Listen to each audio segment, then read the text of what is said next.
Cinema ആരംഭിക്കുന്നത് തന്നെ കഥാനായികയായിട്ടുള്ള doctor മിൻ സിയോയെ കാണിച്ചുകൊണ്ടാണ്. അവൾക്കൊരു അനിയത്തിയുണ്ട്. പേര് തൽക്കാലം നമുക്ക് ചെയ്യാന്ന് പറയാം. രണ്ടുപേരുടെയും അമ്മ ഒരു 5 വർഷം മുന്നേ ക്യാൻസർ ആയിട്ട് മരിച്ചു പോയതാണ്. എന്നാൽ അതിനുശേഷമുള്ള ആ ഒരു സ്ട്രെസ് ഉണ്ടല്ലോ, അമ്മ മരിച്ചുപോയി, കുട്ടികൾ ഒറ്റയ്ക്കായി, ആ ഒരു കാര്യം മിൻസോയുടെ അനിയത്തിയായിട്ടുള്ള ജിയയ്ക്ക് അങ്ങ് താങ്ങാൻ പറ്റിയില്ല. ആ ഒരു സ്ട്രെസ് പിന്നീട് ചെറുതായിട്ട് മാനസികമായ ചില പ്രശ്നങ്ങളിലേക്ക് പോയി. അതുകൊണ്ട് തന്നെ ടോട്ടലി അവളുടെ ബോഡി ഒന്ന് സ്കാൻ ചെയ്യാൻ വേണ്ടി ഇപ്പൊ ഹോസ്പിറ്റലിലേക്ക് കൊണ്ടുവന്നിരിക്കുകയാണ്. അങ്ങനെ സ്കാൻ ചെയ്യുന്ന സമയത്ത് പെട്ടെന്ന് ആ ഒരു മെഷീൻ ഓഫ് ആയി പോയതുകൊണ്ട് 2 ഡോക്ടർമാരുമായിട്ട് അതൊന്ന് പരിശോധിക്കാം. എന്നാൽ അങ്ങോട്ടേക്ക് പരിശോധിക്കാനായിട്ട് ആ പോയ 2 ഡോക്ടർമാര് അവിടുന്ന് തെറിച്ചു പോയി വീഴുന്നുണ്ട്. മാത്രല്ല അവിടെ മയങ്ങിക്കിടന്നിരുന്ന നമ്മുടെ ജിയ ആണെങ്കിൽ പെട്ടെന്ന് ചാടി എഴുന്നേറ്റ് അങ്ങോട്ടേക്ക് ഓടി വന്ന് ഒരു വല്ലാത്ത ചിരിച്ചിരിക്കുകയാണ്. ഇതിനുശേഷം ഒരു ഇൻസ്പെക്ടറെയാണ് കാണിക്കുന്നത്. ആളുടെ പേര് ഇൻസ്പെക്ടർ ജോണി എന്നാണ്. ഒരു ചെറിയ കേസുമായി ബന്ധപ്പെട്ട് ഒരു പ്രൈവറ്റ് ഡിറ്റക്റ്റീവിന്റെ അടുത്തേക്കാണ് ഈ ഇൻസ്പെക്ടർ ജോണി വരുന്നത്. കൂടെ തന്നെ കുറച്ച് പ്രായമായിട്ടുള്ള ഒരാളും കൂടെ ഉണ്ട്. അങ്ങനെ നേരെ ആ ഒരു പ്രൈവറ്റ് ഡിറ്റക്റ്റീവ് ഉണ്ടല്ലോ, അയാളുടെ ആ ഒരു ഓഫീസിലേക്ക് എത്തി. ഇയാളുടെ സഹായമായിട്ടുള്ള കിം അവിടെ തന്നെ ഉണ്ടായിരുന്നു. അപ്പൊ കിമ്മിനോട് പറയുന്നുണ്ട്, ബൗ എവിടെ, ബൗവിനൊന്ന് കാണുന്നത്. ആ ബൗ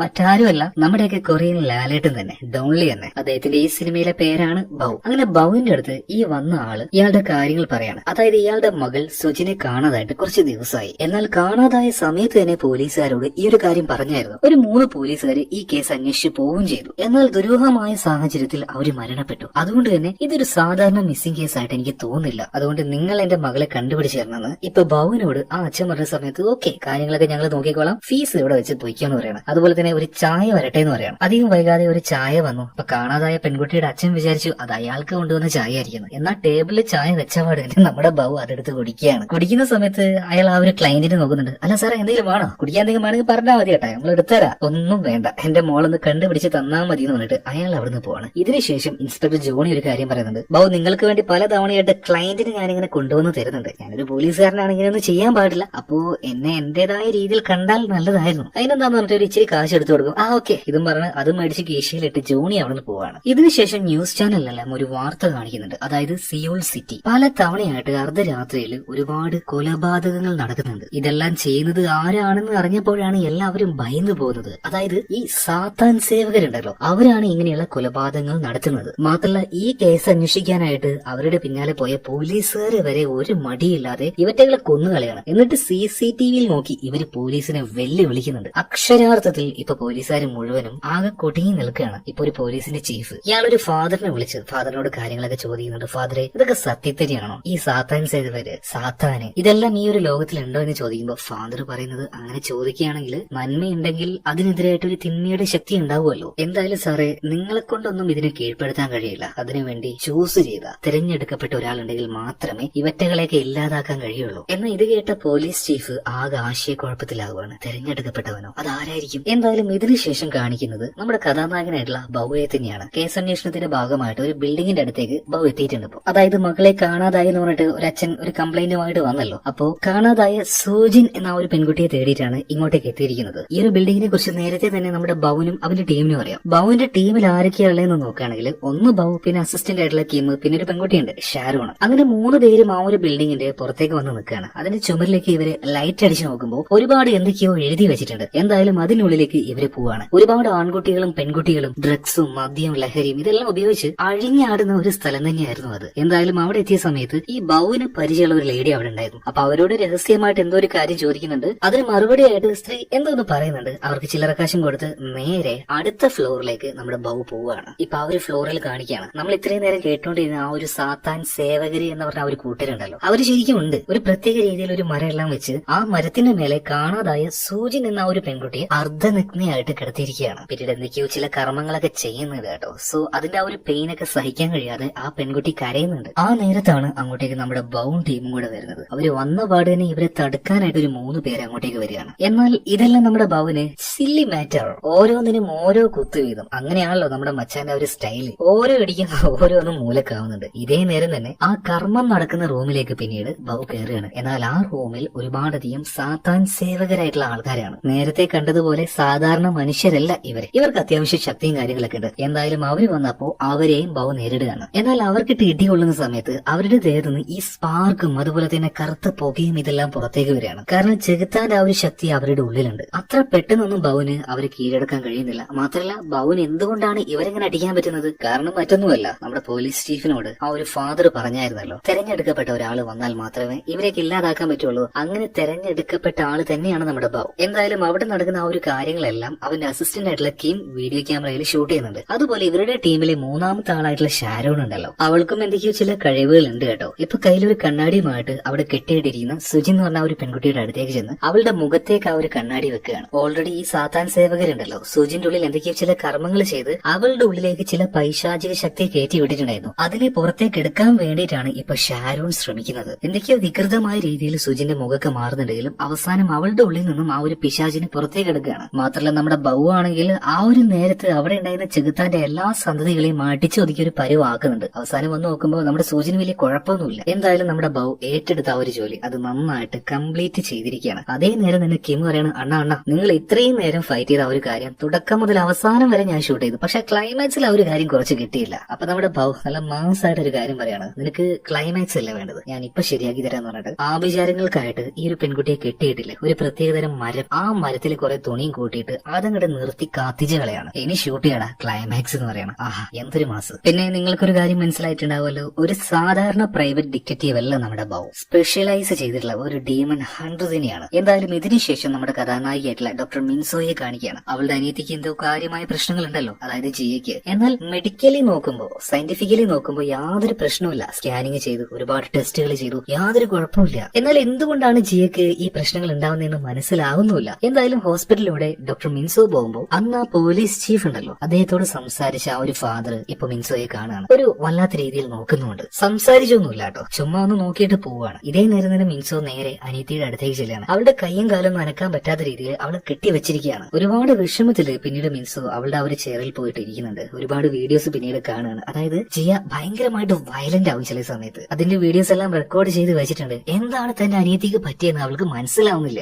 സോ സയന്റിഫിക്കലി ഇതിനൊരു പരിഹാരമില്ല എന്നിപ്പോ മിൻസോയ്ക്ക് മനസ്സിലായി. ഇനി അടുത്ത മാർഗം എന്ന് പറയുന്നത് അത് അമാനുഷികമായ കാര്യങ്ങൾ ഡീൽ ചെയ്യുന്ന ആളുടെ അടുത്തേക്ക് പോവുക. അങ്ങനെ ആരെങ്കിലും ഉണ്ടോ എന്ന് അവളിപ്പോ നെറ്റിൽ സെർച്ച് ചെയ്യാൻ തുടങ്ങുകയാണ്. അങ്ങനെ നമ്മുടെ ബൗയുടെ ഡീറ്റെയിൽസ് ഇപ്പോ ഡോക്ടർ മിൻസോയ്ക്ക് കിട്ടുന്നുണ്ട്. ഇതേ നേരം തന്നെ നമ്മുടെ ബൗയെ കാണിക്കാണ്. കാര്യമായിട്ട് ആരോടോ സംസാരിച്ചുകൊണ്ടിരിക്കുകയാണ്. ഏതോ ഒരു ഓർഫണേജ് അവിടുത്തെ ആ ഒരു സിസ്റ്ററോട്. അതായത് ഒരുപാട് കഷ്ടപ്പെട്ട് ബൗ ഒരുപാട് കാശ് ഉണ്ടാക്കുന്നുണ്ടല്ലോ, അത് അവന്റെ ആവശ്യങ്ങൾക്കല്ല, ഒരുപാട് അനാഥ പിള്ളേരുണ്ട് അവർക്ക് വേണ്ടി ഒരു വീട് പണിയാൻ വേണ്ടിയിട്ടാണ്. അപ്പൊ ആ ഒരു കാര്യങ്ങൾ സിസ്റ്ററോട് സംസാരിച്ചുകൊണ്ടിരിക്കുമ്പോൾ അങ്ങോട്ടേക്ക് കിമ്മും അതുപോലെ തന്നെ ഷാരോണ് വരികയാണ്. കിമ്മ വന്നിട്ട് ഇപ്പൊ ബാബുവിനോട് ഒരു കാര്യം പറയുന്നുണ്ട്. ഇന്നലെ ഞാൻ വീഡിയോ എടുക്കുമ്പോൾ ആ ഒരു സാത്താൻ സേവകരുണ്ടല്ലോ അവരുടെ കഴുത്തിന്റെ പിന്നിലായിട്ട് ഒരു പ്രത്യേകതരം ചിഹ്നം ഞാൻ കണ്ടായിരുന്നു, വീഡിയോ എടുത്തായിരുന്നു. അപ്പൊ അതിനെക്കുറിച്ച് ഞാൻ പഠിച്ച സമയത്ത് ഇതൊരു സാധാരണ ഗ്രൂപ്പായിട്ട് എനിക്ക് തോന്നുന്നില്ല, ഒരുതരം ഡേഞ്ചർ ആയിട്ടുള്ള ഒരു ഡാർക്ക് സൊസൈറ്റി തന്നെയാണ് ഇവര്. അപ്പൊ തന്നെ ഷാരോണും ഒരു കാര്യം പറഞ്ഞു, ബാബു ഞാൻ ഇന്നലെ ഒഴിവാക്കിയ ആ ഒരു പിശാചുണ്ടല്ലോ നമ്മൾ എപ്പോഴും ഡെയിലി ചെയ്യുന്നത് പോലെ അത്ര എളുപ്പമായിരുന്നില്ല അതിന് ഒഴിവാക്കാൻ, കുറച്ചധികം എന്തോ പവർഫുൾ ആയിരുന്നു അത്, എനിക്കെന്തോ പേടി തോന്നുന്നു ഷാരോൺ പറയുന്നത്. മാത്രമല്ല ബാബു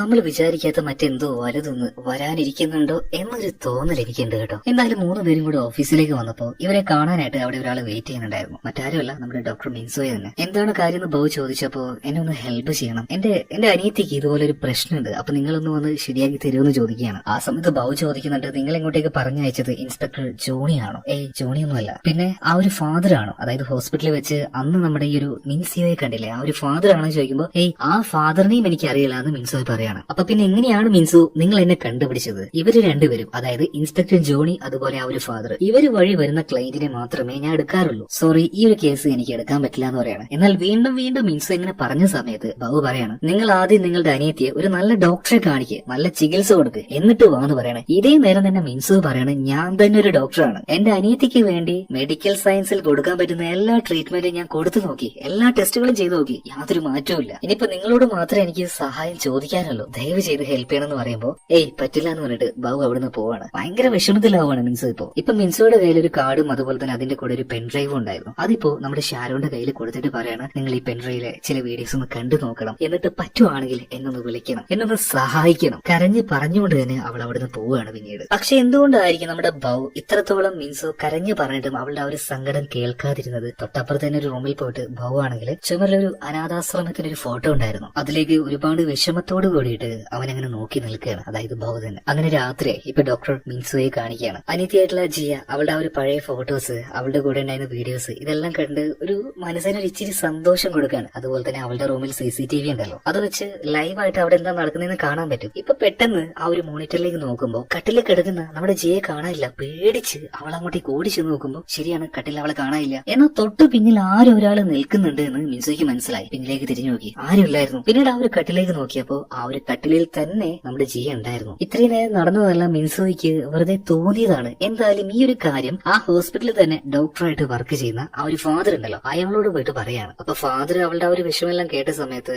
എന്തായാലും നീ ഇവിടെ ഇരിക്കും, ഞാനൊന്ന് പോയിട്ട് ബൗവിനോട് സംസാരിച്ചു നോക്കട്ടെ, എന്തായാലും എന്റെ ശുപാർശ അവൻ തള്ളാതിരിക്കില്ല. ഇതിനുശേഷം ബൗവിനെ കാണിക്കാണ്. മാസാവസാനം ആയതുകൊണ്ട് തന്നെ അസിസ്റ്റന്റ് ആയിട്ടുള്ള കിമ്മിനും ഷാരോണിനും സാലറി കൊടുക്കുന്നുണ്ട്. അതിൽ ഷാരോണിന്റെ കവറിന് കുറച്ച് കട്ടി കൂടുതലാണ് കേട്ടോ. അപ്പൊ കിം ചോദിക്കുന്നുണ്ട് അതെന്താ എനിക്ക് മാത്രം കട്ടി കുറവുള്ള കവർ, അവൾക്ക് എന്താ ശമ്പളം കൂടുതൽ എന്നാണ് അവൻ ചോദിക്കുന്നത്. ഈ സമയത്ത് ബൗ പറയുന്നുണ്ട് അവൾക്ക് മന്ത്രവും കാര്യങ്ങളൊക്കെ അറിയാം, അവള് നന്നായിട്ട് പണി എടുക്കുന്നുണ്ട്, നീ വെറുതെ വീഡിയോ മാത്രമേ എടുക്കുന്നുള്ളൂ, അപ്പോ അതിന്റെ ഒരു വ്യത്യാസമാണ്. ഈ സമയത്ത് അങ്ങോട്ടേക്ക് ആ ഒരു ഫാദർ വരുന്നുണ്ട്. ഫാദറിനെ കണ്ടപാട് തന്നെ ബൗവിന്റെ മുഖം ഒന്ന് മാറുന്നുണ്ട്. എന്തോ ഈ ഫാദറിനോട് അത്ര വലിയ താല്പര്യം ബൗവിനില്ല. അതിന്റെ പ്രധാന കാരണം ഈ ബൗ ചെറിയ പ്രായത്തിൽ വളർന്നത് ഒരു ഓർഫനേജിലാണല്ലോ. അതേ നേരം തന്നെ ഈ ഫാദറായിട്ട് കൊണ്ടുവന്ന ഒരു പയ്യനുണ്ട് ജോസഫ്. സംതിങ് എന്തൊക്കെയോ പ്രശ്നങ്ങൾ ആ ഒരു പയ്യനുണ്ടായിരുന്നു. ആ പയ്യൻ തന്നെ ആ ഓർഫനേജിലെ ഒരുപാട് പേരെ, അതായത് നമ്മുടെ ബൗ ഒരുപാട് സ്നേഹിച്ച ഒരുപാട് പേരെ ഈ ഒരു ജോസഫ് കൊന്നുകളഞ്ഞായിരുന്നു. അപ്പൊ അതിന്റെ ആ ഒരു കാരണക്കാരൻ ആരാണ്? ജോസഫിനെ അങ്ങോട്ടേക്ക് കൊണ്ടുവന്ന ഈ ഒരു ഫാദർ അല്ലേ. അതിന്റെ ആ ഒരു ദേഷ്യവും വെറുപ്പും ഇപ്പോഴും നമ്മുടെ ബൗവിനുണ്ട്. അതുകൊണ്ട് 10 വർഷത്തിന് ശേഷമാണ് ഫാദറിനെ ഇപ്പൊ ബൗ കാണുന്നത്. എന്നിട്ട് നല്ല രീതിയിലൊന്നുമല്ല സംസാരിക്കുന്നത്. അതുപോലെ തന്നെ ഫാദർ അദ്ദേഹത്തിന്റെ ആവശ്യം പറയണം, ഡോക്ടർ മിൻസു അവൾക്കൊരു ബുദ്ധിമുട്ടുണ്ട്, പറ്റുവാണെങ്കിൽ ഒന്ന് ഹെൽപ്പ് ചെയ്യുക ചോദിക്കുമ്പോൾ ബൗ മുഖത്തടിച്ചതുപോലെ പറയാണ്, നിങ്ങൾക്കും നിങ്ങളുമായി ബന്ധപ്പെട്ട ആർക്കും ഞാൻ ഒരു സഹായം ചെയ്യില്ല, ഇവിടുന്ന് പൊയ്ക്കോ എന്ന് തന്നെ പറയുന്നുണ്ട് കേട്ടോ. ഒരുപാട് വിഷമിച്ച് ഫാദർ അവിടുന്ന് പോവാണ്. ഇതിനുശേഷം എന്താണെന്നറിയില്ല ബൗവിന് ഉള്ളിൽ വല്ലാത്തൊരു ഫ്രസ്ട്രേഷൻ, അത് തീർക്കാൻ വേണ്ടി പഞ്ചിങ് ബാഗിൽ ഇട്ടിച്ചുകൊണ്ടിരിക്കുകയാണ്. ഇതേ നേരം തന്നെ നമ്മുടെ കിം അതുപോലെ തന്നെ ഷാരോൺ രണ്ടുപേരെയും കാണിക്കാണ്. ഇവർക്ക് എന്തോ വല്ലാത്തൊരു ആശയക്കുഴപ്പം. ആ ഒരു പെണ്ണ് വന്നിട്ട് ഭയങ്കരമായിട്ട് കരഞ്ഞു പറഞ്ഞില്ലേ അവളുടെ അനിയത്തി ഒന്ന് സഹായിക്കേണ്ടേ എന്നൊക്കെയാണ് ഇവർ വിചാരിക്കുന്നത്. അതുപോലെ തന്നെ ഇവിടെ വെച്ചൊരു ഫ്ലാഷ് ബാക്ക് കാണിക്കുന്നുണ്ട്. എങ്ങനെയാണ് ബൗവിന്റെ കൂടെ ഈ ഒരു കിമ്മും ഷാരോണും വന്നത്? ഒരു 5-6 വർഷങ്ങൾക്ക് മുന്നേ ഇപ്പൊ സൂജി എന്ന് പറഞ്ഞ ഒരു പെൺകുട്ടിയെ രക്ഷപ്പെടുത്തിയല്ലോ. അതുപോലെ തന്നെ ഒരു കൂട്ടം കുട്ടികളെ രക്ഷപ്പെടുത്താനായിട്ട് ഈ സാത്താൻ സേവകരുടെ അടുത്തേക്ക് പോയപ്പോ ആ കൂട്ടത്തിൽ നിന്നും കിട്ടിയതാണ് അനാഥരായിട്ടുള്ള കിമ്മിനെയും അതുപോലെ തന്നെ ഷാരോണിനെയും. എന്തായാലും പിന്നീട് അവർ രണ്ടുപേരും നമ്മുടെ ഈ ഒരു ബൗവിന്റെ കൂടെ കൂടിയതാണ്. ഇപ്പൊ ഈ ഒരു കിമ്മും ഷാരോണും പറയുന്നുണ്ട് നമ്മൾക്കും അതേ ഒരു അവസ്ഥ തന്നെയായിരുന്നല്ലേ, ബൗ രക്ഷപ്പെടുത്തിയതുകൊണ്ടല്ലേ ഇന്നിപ്പോ നല്ല രീതിയിൽ ഇരിക്കുന്നത്. നമുക്കൊരു കാര്യം ചെയ്താലോ, ഡോക്ടർ മിൻസോ തന്ന ഒരു പെൻഡ്രൈവ് അതൊന്ന് ഇട്ട് നോക്കിയാലോ, അതിലെ കാര്യങ്ങളൊന്ന് കണ്ടു നോക്കിയാലോ. അങ്ങനെ അതിൽ ഓരോ വീഡിയോസ് ആയിട്ട് ഇവർ പ്ലേ ചെയ്യാൻ തുടങ്ങുകയാണ്. അതിൽ തന്നെ നമ്മുടെ ഒരു മിൻസോയുടെ അനിയത്തി ഉണ്ടല്ലോ ജിയ, അവള് നന്നായിട്ട് ഡാൻസ് കളിക്കുന്നു. അതിന്റെ ആ ഒരു വീഡിയോ ആണ് കാണുന്നത്. അപ്പൊ അവളുടെ അടുത്തേക്ക് ഭക്ഷണവുമായിട്ട് വരുന്ന മിൻസോയെ കാണിക്കുകയാണ്. എന്നാൽ പെട്ടെന്ന് ആ ഒരു ഭക്ഷണം മുഴുവനും ജിയ തട്ടിത്തെറിപ്പിച്ച് കളിയാണ്. എന്നിട്ട് ഭയങ്കര വയലന്റ് ആയിട്ട് മിൻസോയോട് സംസാരിക്കുകയാണ്. എന്നാൽ അടുത്ത നിമിഷം തന്നെ വളരെ കൂളായിട്ട് നോർമലായിട്ട് സംസാരിക്കുകയാണ്. അതായത് എങ്ങനെയാണോ അന്യൻ ആ സിനിമയിൽ വിക്രം പെരുമാറുന്നത് അതുപോലെ തന്നെ മൾട്ടിപ്പിൾ പേഴ്സണാലിറ്റി എന്നൊക്കെ പറയില്ലേ, ഒരു ഡബിൾ സൈഡും അതുപോലെ തന്നെ നോർമൽ ആയിട്ടുള്ള ഒരു സൈഡും. ശരിക്കും അക്ഷരാർത്ഥത്തിൽ അനിയത്തിയുടെ ഈ ഒരു ക്യാരക്ടർ കൊണ്ട് മിൻസു ആകെ ഞെട്ടിപ്പോയിട്ടുണ്ടായിരുന്നു. പിന്നീട് വീട്ടിലുണ്ടായിരുന്ന ഓരോ CCTV വിഷ്വലും ഈ മിൻസു പരിശോധിക്കുമ്പോൾ ഞെട്ടിത്തരിച്ചു പോവാണ് കേട്ടോ. ചില സമയത്തൊക്കെ ചില മീറ്റിംഗ് എല്ലാം കഴിഞ്ഞ് മിൻസു ഉറങ്ങുന്ന സമയത്ത് അവളുടെ അരികിലേക്ക് ഒരു ആത്മാവല്ല എന്തോ ഒന്ന് ദേഹത്ത് കരയതുപോലെ ഒരു അരൂപിയെ പോലെ ജിയ വരും. എന്നിട്ട് അവളുടെ മുഖത്തേക്ക് നോക്കി ക്രീപ്പി ആയിട്ട് അങ്ങനെ ചിരിച്ചുകൊണ്ടിരിക്കും. മിൻസിയോ അത് നേരിട്ടെങ്ങാനും കണ്ടായിരുന്നെങ്കിൽ ശരിക്കും പേടിച്ച് കുറച്ച് മരിച്ചുപോയാൻ. എന്നാൽ ഇതെല്ലാം സംഭവിച്ചു കഴിഞ്ഞ് CCTV വിഷ്വലിലൂടെയാണ് മിൻസോ ഈ കാര്യങ്ങളൊക്കെ കാണുന്നത് കേട്ടോ. അതുപോലെ തന്നെ പിന്നീടുള്ള ഒരുപാട് വിഷ്വൽ പരിശോധിക്കുമ്പോൾ അസാധാരണമായ പല കാര്യങ്ങൾ കാണാൻ പറ്റുന്നുണ്ട്. അതുപോലെ തന്നെ ഒരു ദിവസം ബേസ്മെന്റിലേക്ക് ജിയെ നോക്കി പോയപ്പോ ഒരു ചുമരിലായിട്ട് മുഖം ഇങ്ങനെ ചേർത്ത് വെച്ചിരുന്ന ജിയെ കണ്ടു. ഒന്നും മിണ്ടുന്നില്ല, പേര് വിളിച്ചിട്ട് അനങ്ങുന്നില്ല. എന്നാൽ പെട്ടെന്ന് ഒരു കത്തി ഉപയോഗിച്ച് മിൻസുയെ അവൾ അറ്റാക്ക് ചെയ്യാണ്. അന്നു മുതലാണ് സംഗതി കൈവിട്ട് പോയി എന്ന് അവൾക്ക് മനസ്സിലായി. അപ്പൊ തന്നെ പോലീസിനെ വിളിച്ചു. അതിന്റെ ആ ഒരു വിഷ്വൽ എല്ലാം അതിലൂടെ ഇവർക്ക് കാണാൻ കഴിയുന്നുണ്ട്. ആർക്ക്? നമ്മുടെ കിമ്മിനും ഷാരോണിനും. ഡോക്ടർ മിൻസുയെ കൊടുത്ത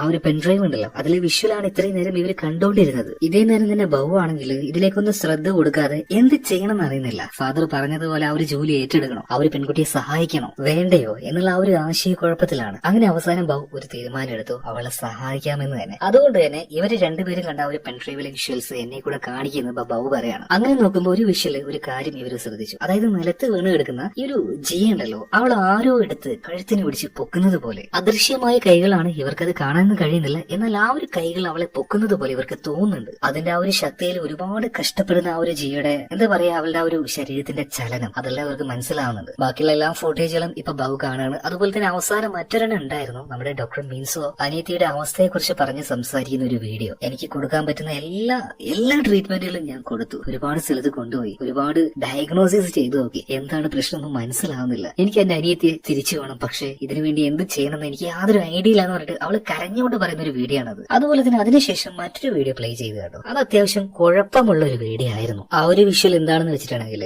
ഡോക്ടർ മിൻസോ അതുപോലെ തന്നെ അനിയത്തിയായിട്ടുള്ള ജിയ രണ്ടുപേരും കൂടെ ഒരു പുതിയ വീട്ടിലേക്ക് താമസം മാറിപ്പോയപ്പോ അവിടെ CCTVയും കാര്യങ്ങളും ഫിക്സ് ചെയ്യാനായിട്ട് ഒരു കൂട്ടം ആൾക്കാർ വന്നായിരുന്നു, ഒരു ടീം. അപ്പൊ അതിലുണ്ടായിരുന്ന ഒരാളുടെ കഴുത്തിലായിട്ട് ആ ഡാർക്ക് സൊസൈറ്റിയിലുള്ള ആൾക്കാരുടെ കഴുത്തിൽ മാത്രം കാണുന്ന ഒരു പ്രത്യേകതരം ചിഹ്നം ഉണ്ടല്ലോ, ഒരു ടാറ്റു, അത് ഇയാളുടെ കഴുത്തിലും കാണാൻ പറ്റി. അപ്പൊ ഇതിന്റെ പിന്നിൽ സംതിങ് മറ്റെന്തോ ഉണ്ടെന്ന് ഇവർക്ക് മനസ്സിലായി. അതായത് എന്തിനായിരിക്കും ഡാർക്ക് സൊസൈറ്റിയിലുള്ള ഒരാള് CCTV ഫിക്സ് ചെയ്യാൻ വേണ്ടിയിട്ട് ഡോക്ടർ മിൻസിയുടെ വീട്ടിലേക്ക് പോയിട്ടുണ്ടാവുക. ചിലപ്പോ അതിനുശേഷമായിരിക്കും അവളുടെ അനിയത്തിയായിട്ടുള്ള ജിയയ്ക്ക് ഈ പ്രശ്നങ്ങളൊക്കെ ഉണ്ടായിട്ടുണ്ടാവുക. ഇപ്പൊ ചോദ്യങ്ങൾ മാത്രമേ ഉള്ളൂ, ഉത്തരങ്ങളൊന്നും ഇവരുടെ കയ്യിലില്ല. ഇതേ നേരം തന്നെ ഡോക്ടർ മിൻസ് CEO അച്ഛനോട് ചോദിക്കുന്നുണ്ട്, അല്ല എന്തിനാണ് നിങ്ങളോട് ഇത്രക്ക് ദേഷ്യം അവന്? ഞാൻ ഇത്രത്തോളം കരഞ്ഞു പറഞ്ഞിട്ടും അവനെന്നെ ഹെൽപ്പ് ചെയ്യാൻ സമ്മതിച്ചിട്ടില്ലല്ലോ, അതിനൊരു കാരണം ഉണ്ടാവുമല്ലോ. സോ ആ കാരണം എന്താണെന്ന് ഇപ്പൊ ഫാദർ അവൾക്ക് പറഞ്ഞു കൊടുക്കുകയാണ്. ചെറിയ പ്രായത്തിൽ നമ്മുടെ ഈ ഒരു ബൗ, അതുപോലെ തന്നെ ഒരുപാട് കുട്ടികൾ താമസിച്ചിരുന്നത് എന്റെ അനാഥാശ്രമത്തിലായിരുന്നു. അന്ന് അവിടെ ഈ ഒരു ബൗയുടെ കൂടെ തന്നെ എപ്പോഴും ഒരു പയ്യനുണ്ടായിരുന്നു, ജോസഫ്. ഈ ബൗ ജോസഫ് രണ്ടുപേരും ഒറ്റ ചങ്ങാതിമാരായിരുന്നു. ഈ ബൗവിനെ കുറിച്ച് പറയുകയാണെങ്കിൽ ചെറുപ്പം മുതൽ ഭയങ്കര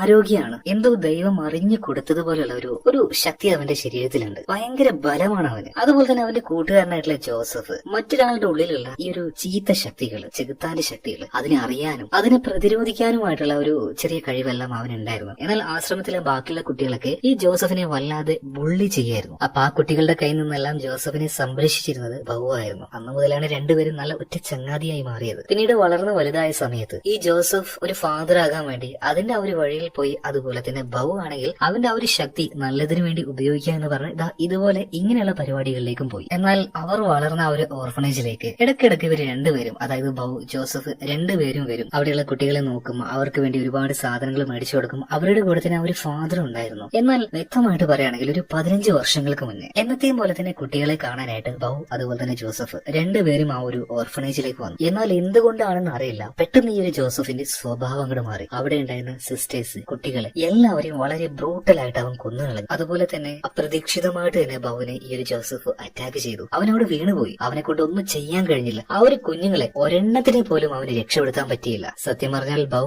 മരിച്ചു എന്ന് തന്നെയാണ് ഞങ്ങളൊക്കെ വിചാരിച്ചത്. എന്തോ ദൈവത്തിന്റെ ആ ഒരു അനുഗ്രഹം എന്നൊക്കെ പറയാം. അതുകൊണ്ട് മാത്രമാണ് ബൗ തിരിച്ചു വന്നത്. ഈ കഴിഞ്ഞ 15 വർഷമായിട്ട് ജോസഫിനോടുള്ള ആ ഒരു പക തന്നെയാണ് ബൗയുടെ ഉള്ളിൽ. എന്തിനാണ് അവൻ അങ്ങനെ ചെയ്തത്? എങ്ങനെയെങ്കിലും ജോസഫിനെ കണ്ടുപിടിക്കണം, അവൻ ഇല്ലാതാക്കണം. ആ ഒരു ചിന്ത മാത്രമേ അവനോടുള്ളൂ. മാത്രമല്ല എന്തുകൊണ്ടാണ് ബൗക്ക് എന്നോട് ഇത്ര പക എന്നറിയോ? ഓർഫനേജിന്റെ മുകളിലുള്ള ആൾക്കാർ, അതായത് ഒരു ഓർഫനേജ് പല പള്ളികളുടെ കീഴിലായിട്ടായിരിക്കുമല്ലോ. അപ്പൊ ആ ഒരു പള്ളിയിൽ നിന്ന് ചോദ്യം വന്നപ്പോ ജോസഫ് ആണ് പൂർണ്ണമായിട്ടും ഈ കൊലപാതകങ്ങൾ ചെയ്തതെന്ന് ഫാദർ പറയുന്നില്ല. ഫാദർ പറയുന്നത് ഇതിന്റെ പിന്നിലേക്ക് മറ്റെന്തോ എന്നാണ്. അതായത് ഫാദർ പൂർണ്ണമായിട്ടും ജോസഫിന്റെ തലയിൽ കുറ്റം ഇട്ട് കൊടുക്കുന്നില്ല. ഈ ഒരു കാര്യം ബൗവിന് തീരെ ഇഷ്ടമായില്ല. അതായത് മനഃപൂർവ്വം തന്നെ ഫാദർ ഈ ജോസഫിനെ സംരക്ഷിക്കാൻ ശ്രമിക്കുകയാണ് എന്നുള്ള ആ ഒരു തോന്നലിലാണ് ശരിക്കും ഈ ഒരു ബൗവിന് ഫാദറിനോട് ഭയങ്കരമായിട്ട് ദേഷ്യം വെറുപ്പൊക്കെ തോന്നിയത്. കാരണം അവന്റെ പ്രിയപ്പെട്ട ഓരോ ആൾക്കാരെയും വളരെ ക്രൂരമായിട്ട് കൊന്ന ആളാണ് ജോസഫ്. ഈ ജോസഫിനെ എന്തിനാണ് ഫാദർ പ്രൊട്ടക്ട് ചെയ്യാൻ നോക്കുന്നത്? അതിന്റെ പേരിൽ തന്നെയാണ് ഫാദറിനോട് വെറുപ്പ് തോന്നിയത് കേട്ടോ. എന്നാൽ ഇപ്പോഴും ആരാണ് ഈ ജോസഫ്? ജോസഫിന്റെ മുഖമൊന്നും നമ്മൾ ഇതുവരെയായിട്ടും കാണിച്ചിട്ടില്ല. അങ്ങനെ ഫാദറും ഡോക്ടർ മിൻസോയും സംസാരിച്ചുകൊണ്ടിരിക്കുന്ന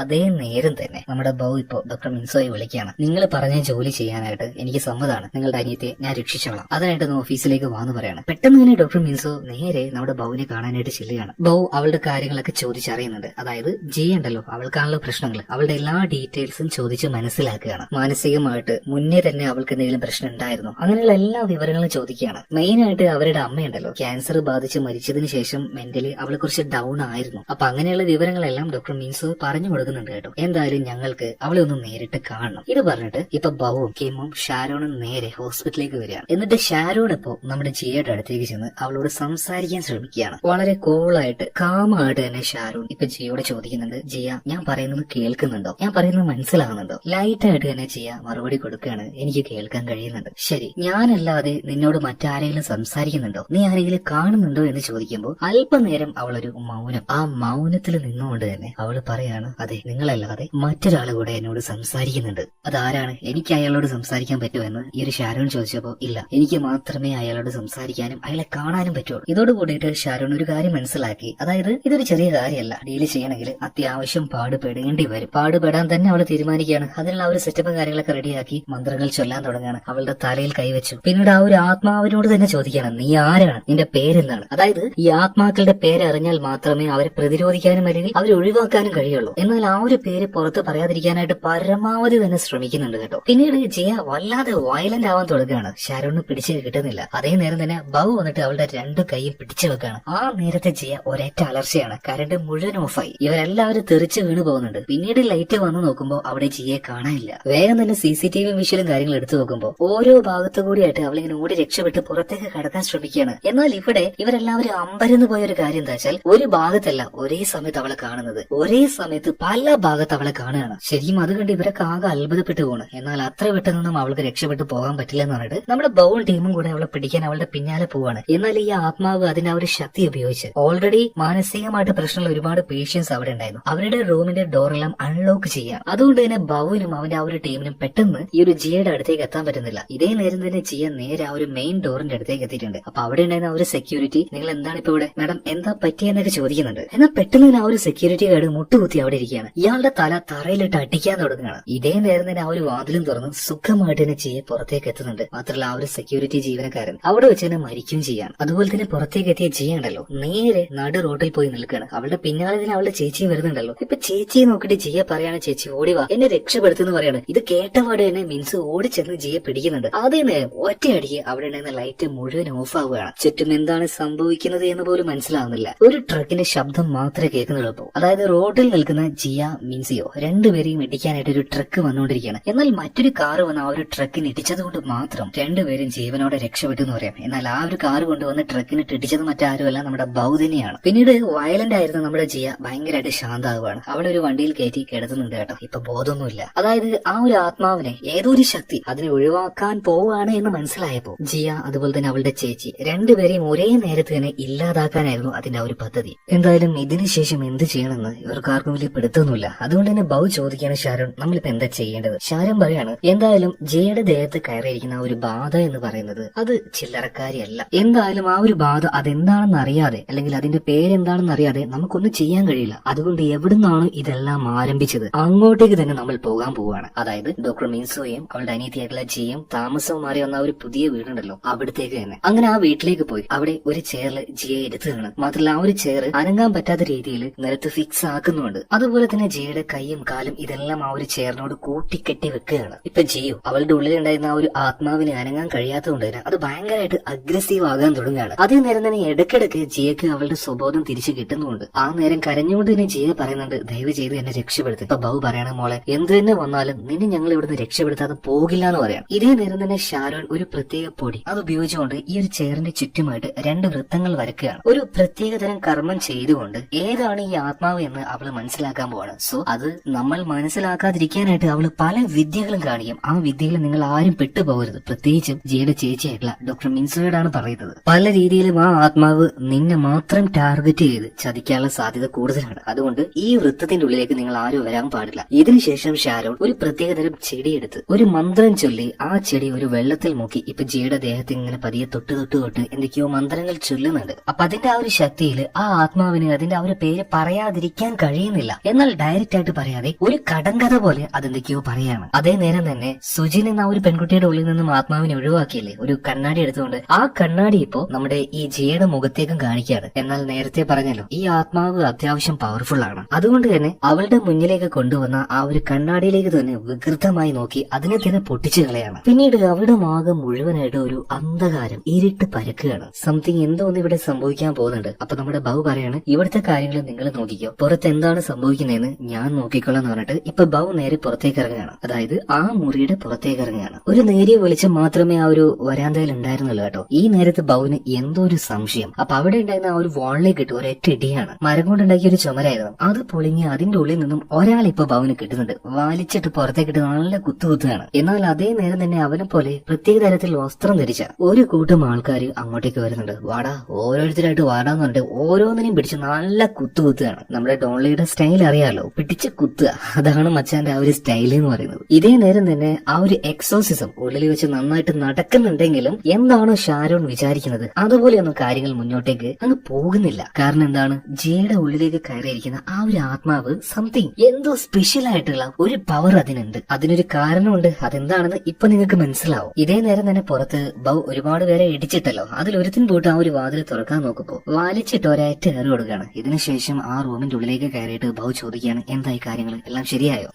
എവിടെയൊന്നും ആയിട്ടില്ല. ഈ നേരത്ത് അനീതിയുടെ ആ ഒരു അവസ്ഥ കണ്ട് അറിയാതെ അവളുടെ അടുത്തേക്ക് നമ്മുടെ ഡോക്ടർ മിൻസോയി പോയി പോവാണ്. ആ നേരത്ത് ആ ഷാരോൺ വരച്ചു വെച്ച ആ ഒരു വൃത്തത്തിൽ അവൾ അറിയാതെ ചവിട്ടി പോകുന്നുണ്ട്. അതേ നേരം തന്നെ ആ ഒരു ആത്മാവ് പെട്ടെന്ന് ഡോക്ടർ മിൻസിയോല്ലോ അവളുടെ ഉള്ളിലേക്ക് അങ്ങ് കയറുകയാണ്. ഒരു ഇച്ചിരി നേരത്തേക്ക് അവളുടെ ശരീരത്തിന് എന്താ സംഭവിക്കുന്നതെന്ന് പോലും മിൻസോയ്ക്ക് മനസ്സിലായില്ല കേട്ടോ. എങ്ങനെയൊക്കെ ആ ഒരു ആത്മാവിനെ തിരിച്ച് വീണ്ടും ജിയുടെ ഉള്ളിലേക്ക് തന്നെ കയറ്റി മാറ്റാണ് ഇപ്പോ. ആ നേരത്ത് നമ്മുടെ ഷാരോൺ പറയുന്നുണ്ട്, ഞാൻ പറഞ്ഞല്ലേ അബദ്ധവശാൽ പോലും ആ ഒരു വൃത്തത്തിൽ നിങ്ങൾ ചവിട്ടാൻ പാടില്ല എന്ന്. ആ ഒരു ആത്മാവ് അത്രയും തന്ത്രശാലിയാണ്, നമ്മളെ വീഴ്ത്താനായിട്ട് അവൻ പലതും ചെയ്യും. ഇതേ നേരം തന്നെ ഷാരോൺ പറയാണ്, എനിക്കറിയാവുന്ന എല്ലാത്തരം വിദ്യകളും ഞാൻ ഉപയോഗിച്ചു, എന്നിട്ടും യാതൊരു കാര്യമില്ല. അതിനർത്ഥം ഈ വീട്ടിൽ മറ്റെന്തോ ഒന്നുണ്ട് എന്നാണ്. വാ നമുക്കൊന്ന് പോയി നോക്കാന്ന് പറഞ്ഞിട്ട് ഷാരോൺ ബാക്കിയുള്ള എല്ലാവരെയും കൂട്ടിയിട്ട് അപ്പുറത്തെ, അതായത് മെയിൻ ഹാളിലേക്ക് വരികയാണ്. അവിടെയുള്ള ഓരോ ചുമരിലേക്കും അവള് സൂക്ഷ്മമായിട്ട് നോക്കുന്നുണ്ട്. പെട്ടെന്ന് ഒരു ചുമരിന്റെ അടുത്തേക്ക് എത്തിയിട്ട് അതിന്റെ ആ ഒരു വാൾ സ്റ്റിക്കർ എല്ലാം പറിച്ചു കളയുന്ന സമയത്ത് ഒരുപാട് മന്ത്രവാക്യങ്ങൾ ആ ഒരു ചുമരിൽ എഴുതി വെച്ചിട്ടുണ്ടായിരുന്നു. അപ്പോ ഇതാണ് ആ ഒരു ആത്മാവിന്റെ ശക്തിയുടെ കാരണം. മുഴുവനായിട്ടും എല്ലാം തല്ലി പൊളിക്കാൻ വേണ്ടി ബൗവിനോട് പറയണം. ഒരു ചുറ്റിയെടുത്ത് ബൗ അത് മുഴുവനായിട്ട് മടിച്ച് പൊളിക്കുന്നുണ്ട്. ഇതേ നേരം തന്നെ മുകളിൽ നിന്നും നമ്മുടെ ജിയയുടെ കരച്ചിൽ കേട്ട് എല്ലാവരും അങ്ങോട്ടേക്ക് ഓടിച്ചെന്ന് നോക്കുമ്പോൾ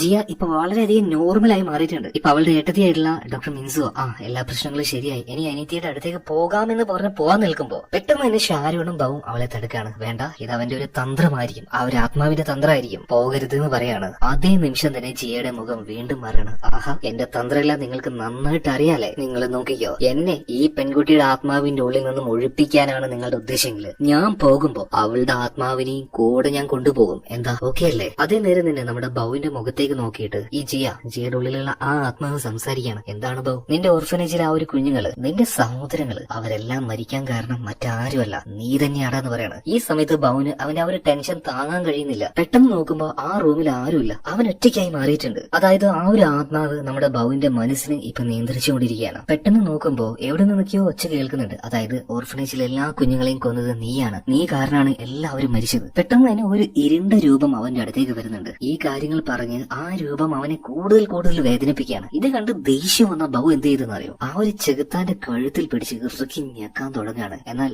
റിയൽ ആയിട്ട് നോക്കുകയാണെങ്കിൽ ഇപ്പൊ ബൗ പിടിച്ചിരിക്കുന്നത് ഷാരോന്റെ കഴുത്തിലാണ്. ജസ്റ്റ് മിസ് എന്ന് പറയാലോ. സ്വബോധം തിരിച്ചു കിട്ടിയതുകൊണ്ട് ബൗ അവന്റെ കൈയെടുക്കുകയാണ്. അല്ലെങ്കിൽ ഷാരോൺ അവിടെ വെച്ച് ശ്വാസം മുട്ടി മരിച്ചേനെ. ആ ഒരു പിശാജ് ഇപ്പൊ ബൗവിനെ കൊണ്ടൊരു കളി കളിച്ചതാണ്. എന്തായാലും ആ ഒരു കളിയിൽ ഇവരെല്ലാവരും പെട്ടുപോയി. ഇപ്പൊ ഇവരെ നോക്കി വീണ്ടും അവള് ചിരിക്കാൻ തുടങ്ങുകയാണ് കേട്ടോ, ഒരു വല്ലാത്ത കൊലച്ചിരി. ഇത് കണ്ടപ്പോ ഷാരോൺ പറയാണ്, ഇനി ഒരു അടവ് കൂടെ ബാക്കിയുണ്ട്, ഇതിലും പോയിട്ടില്ലെങ്കിൽ പിന്നെ നമുക്കൊന്നും ചെയ്യാൻ കഴിയില്ല. അവളിപ്പോ 2 കത്തി കയ്യിലെടുക്കുകയാണ്. എന്തൊക്കെയോ ചില മന്ത്രവാക്യങ്ങൾ ഉച്ചരിച്ചുകൊണ്ട് ചില കർമ്മങ്ങൾ അവിടെ വെച്ച് ചെയ്യാണ് കേട്ടോ. ഇതേ നേരം തന്നെ ഈ ആത്മാവ് അല്ലെങ്കിൽ ആ ഒരു പിശാജ് ഇത്തവണ സ്വാധീനിക്കാൻ പോകുന്നത് ഷാരോണിനെ തന്നെയാണ്. അതായത് ഷാരോൺ പെട്ടെന്ന് ഇവിടുന്ന് മറ്റെങ്ങോട്ടോ പോയതുപോലെ തോന്നുന്നുണ്ട്, മറ്റൊരു ലോകത്തിലേക്ക്. അവിടെ ഇപ്പൊ ഷാരോണും അതുപോലെ തന്നെ ജിയ എന്ന് പറഞ്ഞ ഈ ഒരു പെൺകുട്ടിയും, അതായത് നോർമൽ ആയിട്ടുള്ള ആ ഒരു പെൺകുട്ടി, രണ്ടുപേരും മറ്റേതോ ഒരു ഭാഷയിൽ എന്തൊക്കെയോ സംസാരിച്ചുകൊണ്ടിരിക്കുകയാണ്. പെട്ടെന്ന് തന്നെ ഷാരോൺ ആ ഒരു കാര്യം മനസ്സിലാക്കി, ഇത് ആ ഒരു പിശാജിന്റെ ഒരു ട്രിക്ക് ആണെന്ന്. പെട്ടെന്ന് തന്നെ അവളുടെ മൈൻഡിന്റെ കൺട്രോൾ അവളുടെ കയ്യിലേക്ക് തന്നെ തിരിച്ചെടുത്തു. പെട്ടെന്ന് കണ്ണു തുറക്കുകയാണ്. എന്നിട്ട് അവളുടെ സകല ശക്തി ഉപയോഗിച്ചുകൊണ്ട് നമ്മുടെ ജിയുടെ തലയിൽ കൈവച്ചുകൊണ്ട് തന്നെ മന്ത്രങ്ങൾ ഉച്ചരിക്കുകയാണ്. എന്താണ് നിന്റെ പേര്, മര്യാദക്ക് പറയുന്ന പറയാണ്. ഈ സമയത്ത് പിശാജ് അതിന്റെ മറ്റൊരു അടവെടുക്കുകയാണ്. അതായത് ജിക്ക് സ്വബോധം കിട്ടിയതുപോലെ ജി ഇപ്പൊ സംസാരിക്കാൻ തുടങ്ങി കേട്ടോ. നേരെ ചേച്ചിയായിട്ടുള്ള ഡോക്ടർ മിൻസോയെ നോക്കിയിട്ട്, ചേച്ചി എനിക്ക് തീരെ വയ്യ, എനിക്ക് വല്ലാണ്ട് വേദനിക്കുന്നു, ഇങ്ങനെ പോയാൽ ഞാൻ മരിച്ചു പോകും ചേച്ചി, എന്നെ രക്ഷപ്പെടുത്ത ചേച്ചി. ഇത് കേട്ടപ്പോ ഡോക്ടർ മിൻസോയുടെ മനസ്സ് എന്തോപോലെ ആയി പോവുകയാണ്. മോളെന്ന് പറഞ്ഞിട്ട് അവളുടെ അടുത്തേക്ക് പോവുകയാണ്. ആ നേരത്ത് പൊടികൊണ്ട് വരച്ച ആ ഒരു വെള്ള വൃത്തുണ്ടല്ലോ, അതിന്റെ ഒരു ഭാഗം മാഞ്ഞു പോകുന്നുണ്ട്. ഇത് തന്നെയായിരുന്നു ആ ഒരു പിശാചിന് വേണ്ടത്. പെട്ടെന്ന് തന്നെ ചെയ്യാ ആ ഒരു പിശാചായി മാറുന്നുണ്ട്. എല്ലാവരും തട്ടിത്തെറിപ്പിക്കുകയാണ്. ഒരു നിമിഷം കൊണ്ട് അവൾ എങ്ങോട്ടാ പോയതെന്ന് ആർക്കും മനസ്സിലായില്ല. ആ കെട്ടുകളൊക്കെ തനിയെ പൊട്ടിപ്പോയി. എല്ലാവരും ഇപ്പൊ ജിയെ തന്നെ നോക്കുകയാണ് കേട്ടോ. എങ്ങനെയെങ്കിലും അവളെ കണ്ടുപിടിച്ചേ മതിയാകൂ. അങ്ങനെ ഓരോരുത്തരും ഓരോ വഴിക്ക് പോയ സമയത്ത് നമ്മുടെ അസിസ്റ്റന്റ് പയ്യനുണ്ടല്ലോ കിം, അവൻ ഒറ്റയ്ക്കായി പോവാണല്ലോ. അവന്റെ കഴുത്തിൽ കയറി പിടിക്കുകയാണ് ആര്, ഈ ഒരു പിശാചി തന്നെ. എന്നാൽ പെട്ടെന്ന് അങ്ങോട്ടേക്ക് വന്ന ഷാരോൺ അവളുടെ ആ ഒരു മന്ത്രങ്ങൾ കൊണ്ട് കിമിനെ രക്ഷപ്പെടുത്തുകയാണ് കേട്ടോ. അതേ നേരത്തിന് ആ ഒരു പിശാച് മറ്റെങ്ങോട്ടോ മറഞ്ഞു പോകുന്നുണ്ട്. ഈ നേരത്ത് ഷാരോൺ ഒരു കാര്യം പറഞ്ഞുകൊണ്ടേയിരിക്കുകയാണ്. പൗ, എനിക്ക് എന്തോ വലിയ സംശയമുണ്ട്, ഇത് നമ്മൾ വിചാരിക്കുന്ന പോലെയല്ല, ഇവിടെ ഈ വീട്ടിൽ മറ്റെന്തോ ഉണ്ട്, എനിക്കത് എന്താണെന്ന് മനസ്സിലാവുന്നില്ല. ഇപ്പൊ ബൗ തന്നെ ഡോക്ടർ മിൻസോയോട് ചോദിക്കുന്നുണ്ട്, നിങ്ങൾക്ക് എന്തെങ്കിലും ഒരു കാര്യം അറിയോ? ഈ സമയത്താണ് മിൻസോ പറയുന്നത്, ഞങ്ങൾക്ക് വാടകയ്ക്ക് ഈ വീട് തന്ന ആ ഒരു സ്ത്രീ ഉണ്ടല്ലോ, അതായത് ഈ വീടിന്റെ ഓണർ, ആ ലേഡി ഒരു എന്താ പറയാ ഈ പറഞ്ഞതുപോലെ ഡാർക്ക് സൊസൈറ്റിയിലുള്ള ഒരാളാണോ എന്ന് എനിക്ക് സംശയമുണ്ട്. അതുപോലെ തന്നെ അവര് പറഞ്ഞൊരു കാര്യമുണ്ട്, ഈ വീടിന്റെ ബേസ്മെന്റ് അങ്ങോട്ടേക്ക് നിങ്ങൾ പോകേണ്ട ആവശ്യമില്ല, എന്റെ പ്രധാനപ്പെട്ട എല്ലാ സാധനങ്ങളും അവിടെയാണ് വെച്ചിരിക്കുന്നത്, മുകളിലെ ഭാഗം മാത്രം നിങ്ങൾ ഉപയോഗിച്ചാൽ മതി എന്ന് ആ ഒരു സ്ത്രീ എന്നോട് പറഞ്ഞിട്ടുണ്ട്. അങ്ങനെയാണെങ്കിൽ എന്തെങ്കിലും ഒന്ന് ആ ഒരു ബേസ്മെന്റിൽ ഇല്ലാതിരിക്കില്ലല്ലോ, നമുക്കൊന്ന് അങ്ങോട്ടേക്ക് പോയി നോക്കാന്ന് പറയാണ്. ഇതേ നേരത്ത് തന്നെ ജിയുണ്ടല്ലോ ഭയങ്കരമായ ഒരു അരൂപിയായി മാറി വികൃതമായ കൈകളൊക്കെ ആയിട്ട് ഇപ്പൊ ഷാരോന്റെ അടുത്തേക്ക് വന്നിട്ട് അവളെ കൊല്ലാനായിട്ട് ശ്രമിക്കുകയാണ്. കാരണം ഇവിടെയുള്ള എല്ലാ രഹസ്യങ്ങളും കണ്ടുപിടിക്കാനായിട്ട് ശ്രമിക്കുന്നത് ഷാരോൺ ആണല്ലോ. സോ അവളെയാണ് ആദ്യം ഇല്ലാതാക്കേണ്ടത്. എന്തായാലും ഷാരോൺ അവളുടെ ആ ഒരു മന്ത്രം, അതിന്റെ ആ ഒരു കഴിവും കാര്യങ്ങളൊക്കെ ഉപയോഗിച്ച് ഈ ഒരു ആത്മാവിനെ തെറിപ്പിച്ച് കളയുന്നുണ്ട്. ഇതേ നേരം തന്നെ ബൗ നേരെ ആ ഒരു വീടിന്റെ ബേസ്മെന്റിലേക്ക് പോയി നോക്കുകയാണ്. എന്നാൽ അവിടെ കണ്ട കാര്യം ഉണ്ടല്ലോ, അത് നേരിട്ട് കണ്ടപ്പോ ബൗവിന് അത് വിശ്വസിക്കാൻ പറ്റിയില്ല. കാരണം ആ ഒരു വീടിന്റെ മുകളിലായിട്ട് ഡോക്ടർ മിൻസോയ അതുപോലെ തന്നെ ചിയ താമസിക്കുന്നുണ്ടെങ്കിലും ആ വീടിന്റെ അടിഭാഗത്ത് അവിടെ എന്താ നടക്കുന്നതെന്നറിയോ?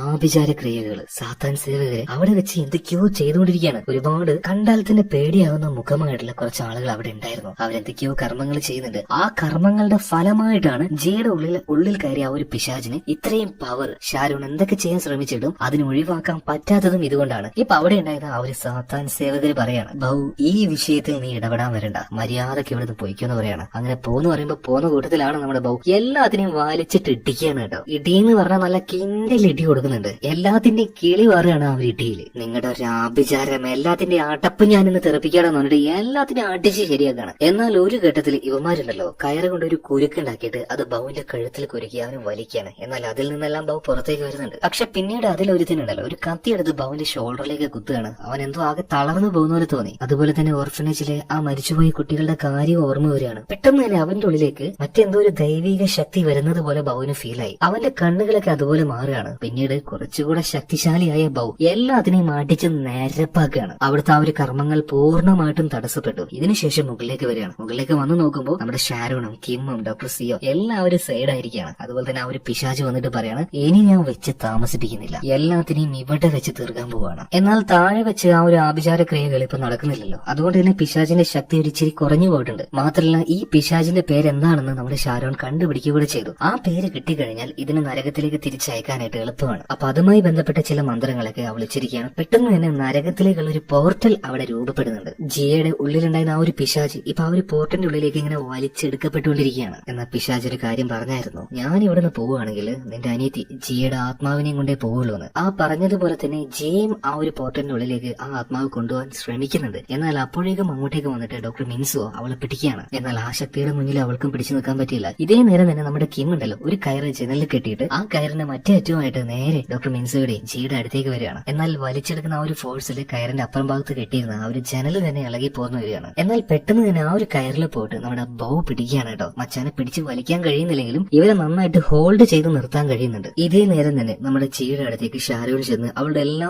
ശക്തികളും എല്ലാ മന്ത്രങ്ങളും ഇതെല്ലാം ഉപയോഗിച്ച് അവളുടെ തലയിൽ തൊട്ട് ആ ഒരു പിശാചിനെ അവളുടെ ശരീരത്തിൽ നിന്ന് വേർപെടുത്തുകയാണ്. എന്നാൽ വേർപെട്ട് ആ ഒരു പോർട്ടിന്റെ ഉള്ളിലേക്ക് പിശാച് പോകുന്ന സമയത്തും അതിങ്ങനെ ഉറക്കനെ വിളിച്ചു പറയുന്നുണ്ട്, നോക്കിക്കോ ഞാൻ തിരിച്ചു വരും, നിങ്ങളെ എല്ലാത്തിനെയും കൊണ്ടുപോകും നരകത്തിലേക്ക്. എന്നാൽ അതേ നേരം തന്നെ ദേഷ്യം സഹിക്കാൻ പറ്റാതെ ബാബു അങ്ങോട്ടേക്ക് വരികയാണ്. ആ പിശാചിന്റെ തല നോക്കി ഒരേറ്റ കുത്തു കൊടുക്കുകയാണ്. കുറെ നേരമായല്ലോടാ നീ ഇങ്ങനെ ഭീഷണിപ്പെടുത്താൻ തുടങ്ങിയിട്ട്, പോടാ നരകത്തിലേക്ക് പോടാന്ന് പറഞ്ഞിട്ട് അടിച്ചു ഓടിക്കുകയാണ് അതിനെ. അതിന് അവസാനം ഡോക്ടർ മിൻസിയോ അവരോട് പറഞ്ഞതുപോലെ തന്നെ അവരുടെ അനിയത്തിയെ രക്ഷപ്പെടുത്തിയിരിക്കുകയാണ്. എല്ലാ പ്രശ്നങ്ങളും കഴിഞ്ഞു. അപ്പൊ അതിന്റെ പാരിതോഷികമായിട്ട് ഒരു എമൗണ്ട് ഡോക്ടർ മിൻസിയോയെ കൊടുക്കുന്നുണ്ട്. അതുകൊണ്ട് തന്നെ ആ ഒരു കാശുമായിട്ട് നമ്മുടെ ബൗ അവന്റെ ആ ഒരു അനാഥാലയത്തിലെ കുട്ടികളുണ്ടല്ലോ അവർക്ക് വേണ്ടി ഒരു വീട് പണിയാണ്. പക്ഷേ നമ്മുടെ മച്ചാന്റെ ജോലി ഇവിടെ കൊണ്ടൊന്നും തീരാൻ പോകുന്നില്ലല്ലോ. നമ്മുടെ ബൗ അതുപോലെ തന്നെ കിം, ഷാരോൺ 3 പേരും കൂടെ ഇപ്പൊ എന്തോ ഒരു വലിയ ഹാളിലേക്ക് പോവാണ്. ആ ഹാളിലേക്ക് ചെന്നപ്പോ എന്തോ വലിയൊരു പ്രോഗ്രാം നടക്കുന്നുണ്ട്. ഒരു സാധാരണ പ്രോഗ്രാം അല്ല അത്. ഈ കൾട്ട് ഗ്രൂപ്പ്, അതായത് ഈ ഡാർക്ക് സൊസൈറ്റിയിലുള്ള എല്ലാവരും അവിടെ ഒത്തുകൂടിയിരിക്കുകയാണ്. അവരുടെ പ്രധാനിയായിട്ടുള്ള ആളും അവിടെ ഉണ്ട്. എന്നാൽ ആ ആളുടെ മുഖം നമ്മളെ കാണിക്കുന്നില്ല കേട്ടോ. അത് നമ്മുടെ ബൗവിന്റെ കൂട്ടുകാരനായിട്ടുള്ള ജോസഫ് ആണോ അല്ലെങ്കിൽ മറ്റാരെങ്കിലും ആണോ എന്നൊന്നും കാണിക്കുന്നില്ല. കാര്യമായിട്ട് എന്തോ ഒരു ചടങ്ങ് അവരവിടെ ചെയ്തുകൊണ്ടിരിക്കുകയാണ്. അത് മുടക്കാൻ വേണ്ടി തന്നെയാണ് ബൗ അങ്ങോട്ടേക്ക് വന്നിരിക്കുന്നത്. അപ്പൊ അതിൽ ദേഷ്യം വന്ന ഒരുത്തൻ ബൗയുടെ അടുത്തേക്ക് വരുമ്പോൾ അവനിട്ട് ഒരേറ്റ ഇടി കൊടുക്കാണ്. ആ ഇടി കാണിച്ചുകൊണ്ടാണ് സിനിമ ഇവിടെ തീരുന്നത്. അതായത് ഇതിന് തീർച്ചയായിട്ടും ഒരു 2ാം ഭാഗം ഉണ്ടാവും. ഇഷ്ടമായാൽ നിങ്ങളുടെ അഭിപ്രായം കമന്റ് ബോക്സിൽ പറയാം. അപ്പൊ അടുത്ത വീഡിയോയിൽ നമുക്ക് വീണ്ടും കാണാം. Okay, by.